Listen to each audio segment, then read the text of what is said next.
What is Grayson Rodriguez going to bring the Orioles here in 2026? There's a lot of talk about him missing the last year and some amount of months, and how much can they really rely on him, whether that be in the starting rotation. And some people have even floated the idea, should he move to the bullpen? Can you count on him in the bullpen? Can his arm ramp up in the starting rotation? There's been a lot of back and forth of what the Orioles can do with Grayson Rodriguez. Mike Elias even made comments that, we understand that he hasn't pitched in over a year. We're not going to factor that in. They're basically not going to rely on him, and then what they get out of him is going to be a bonus. I can't argue that. I think the guy is good enough to be in the starting rotation. I've always said he throws hard enough. We know he'd be a really good bullpen arm. He's still young. Can you convince him to move to the bullpen? Obviously, it's a pay cut when he hits free agency in a couple years, but some of the numbers that I want to run by you here. I'm not going to tell you what I think they should do or where he should be destined to play, but I want to run some stuff by you, and then you let me know what you think. So we'll first look at the first time he goes to the order. He's faced 387 batters with a 3.29 ERA. It sounds pretty good right off the bat, right? He's allowed 35 earned runs, and he's allowed 12 home runs. 30 walks to 83 Ks, and a 44.8% ground ball ratio with a 241 average against. Pretty respectable numbers. I mean, there's been times we've kind of seen Grayson get hit around a little bit in the first inning, but usually when he gets out of that first inning, he settles down a little bit. So let's move on to the second time through the lineup. So the second time, 387 batters faced, pretty similar. 3.13 ERA, a little bit better. 32 earned, 10 home runs, 28 walks to 107 Ks. That jumped pretty significantly there. 42% ground ball and a 245 average against. Pretty respectable numbers here the first and second time through the lineup here. When you get to the third, this is typically you're starting to get into that fifth and sixth inning right here. 228 batters faced, a 7.61 ERA, 42 earned, 9 home runs, 20 walks, and 68 Ks. Ks dropped pretty significantly. The ground ball rate went up, surprisingly, but also so did the average, 283.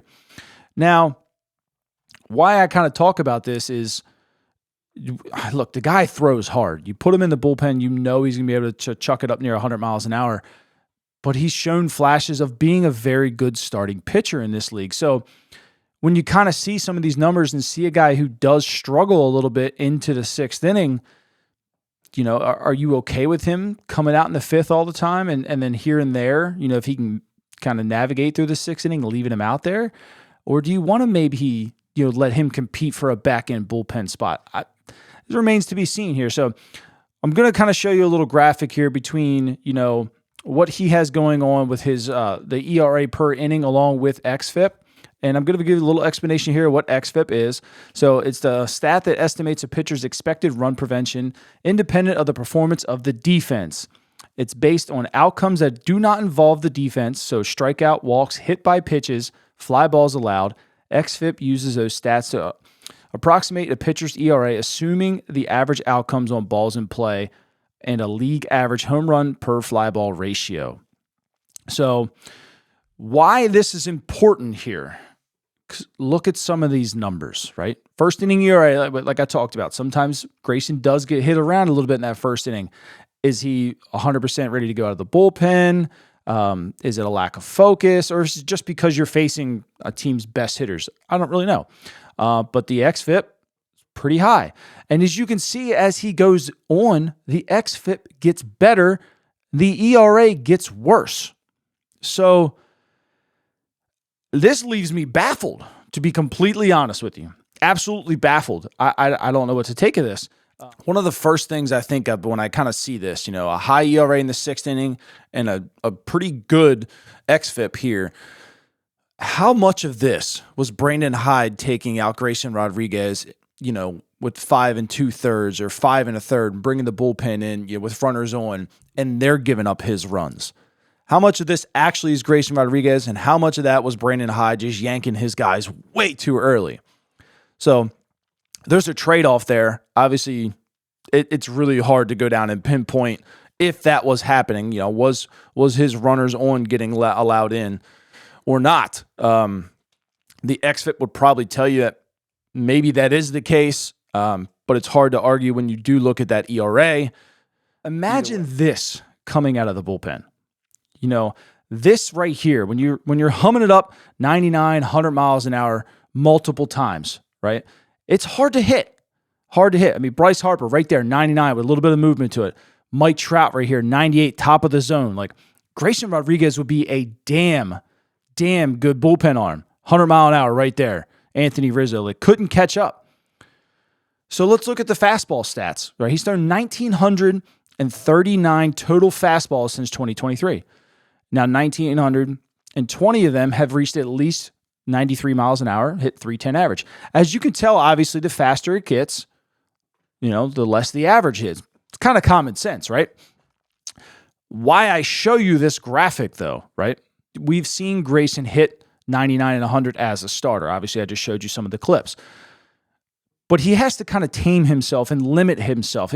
He saves him for the big moments. I mean, you saw him against some of the better players in the league, right?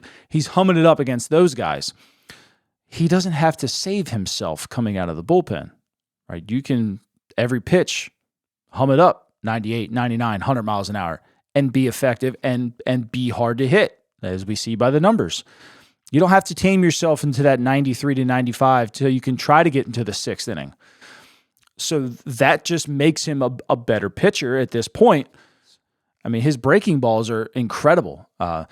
His curveball has a below a 180 average since 2023.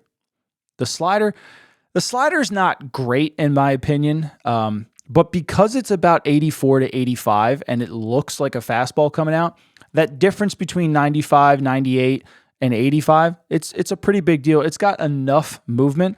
It does get hit around a little bit, but still it's a third pitch that you have to think about if he's coming out of the bullpen. The curveball is very good, though. Very good. And he does have a changeup, and he's thrown a cutter like 4 times. I wouldn't even really talk about that too much. But, Grayson has shown really good flashes, but he's the injury history and keeping him healthy is, can you build him back up after being out and missing 8 months of baseball and then missing the back half of 2024? Like, what can you expect at him? Where are his legs? Where are his shoulders? He did have 2 injuries last year.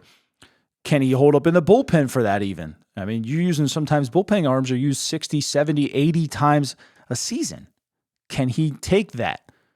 Can he take going 3 nights in a row? Would this be good just for 1 year, just to kind of get him back on, get his legs back under him, or even maybe, the first half or whatnot? To me, Grayson's a bulldog. You put him in the bullpen and you let him compete. I mean, just imagine if, we're playing imagination here, if they went and signed somebody like Edwin Diaz or Robert Suarez, and you had at your disposal for the 7th, 8th, and 9th innings, Andrew Kittredge, Tyler Wells, Grayson Rodriguez, and Robert Suarez or Edwin Diaz, either or. That's really good in my opinion. Tyler can hum it up there a little bit. He's a big guy. The extension is hard to pick up out of the hand. Grayson hums it up there, 99, 100 miles an hour. Might see 101, 102. We don't really know. His nickname's the Gas Man for a reason. And then you got a bona fide closer. So for 1 year, to get his legs back up underneath him a little bit, same maybe with Tyler, build their arm strength back up, see where they're at, get them competitive hitting. Is that the play? Or is it easier to put them, where you can control how many pitches they throw, how long of an outing they have in every 5th day? I don't know the answer to that question. I really don't. It's something that we can debate here in the comments about what would be better for him. The Orioles are likely, they know the answer to that question already, and they have an idea of what they're going to do with him. He does have minor league options available. I don't think this is the route that they would take. He does have minor league options available if they wanted to maybe sign a couple guys and leave him in AAA to get his legs back up and going. I don't think that would sit very well with him. That would probably cause a little bit of controversy in my opinion, but what do you guys think? I mean, we've kind of seen it. Like, you see the guy get a little bit better as the game goes on, but you also see how dominant that fastball could be coming out of the bullpen for 1 inning, maybe, 1.1, 1.2, innings coming out, maybe going that 2nd inning if the matchups play right or whatnot. But what's best for him? What's going to keep him healthy? What's also best for the Orioles? I don't know, but what do you guys think? It's a lot to process there. His numbers are very odd, but there's a lot to like about Grayson. It's just keeping the poor kid healthy. He helps every team in baseball when he is healthy, including the Orioles. It's a guy that we need to root for this year. We need him to be healthy. We need him to contribute on the mound in some way, bullpen or starting rotation. But give me your guys' thoughts down here. If you're new here, like, comment, subscribe. I'll catch you guys later.